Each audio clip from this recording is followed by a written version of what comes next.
Allez, une belle histoire de Noël à présent. Il avait atteint la taille conséquente de 17 mètres de hauteur. Peut-être un peu trop pour cette épicéa installée dans un jardin de Gris.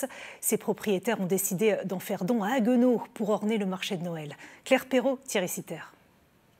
Solidement attaché à une grue télescopique, ce sapin vit ses dernières minutes dans le jardin de ses propriétaires. Papa, il voulait toujours pas l'enlever, ce sapin, parce qu'il craint pour ses oiseaux. Hein. Il est persuadé que les oiseaux, maintenant, ils vont être malheureux. Malheureuse aussi José et sa fille, car le sapin fait presque partie de la famille. Il a été planté pour le baptême d'Isabelle. Il y a 34 ans. Donc, ce bébé, c'est ça.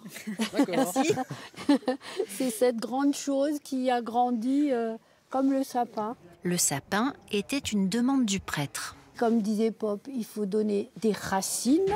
Alors, on a donné des racines au sapin et à l'enfant. On a élevé le sapin, on a élevé l'enfant. J'y tiens voilà, parce que je l'ai toujours connu, parce que c'est mon sapin. Donc oui, j'en suis fière quand même. Mais l'épicéa a tellement grandi qu'il donnait quelques frayeurs les jours de grand vent, alors la raison l'a emporté. En moins de 30 secondes, le géant quitte le plancher des vaches. Même les voisins sont sortis pour l'événement. Chaque année, la ville reçoit une vingtaine d'offres de dons. C'est souvent des sapins dont ils n'ont plus d'utilité, soit qui gênent par rapport aux façades de la maison ou d'autres raisons. Et donc du coup, on propose nous de venir les chercher gratuitement et ça nous fait comme ça nos sapins pour nos décors de Noël. Avant de se laisser abattre, le sapin avait donné 2 petits à planter bientôt.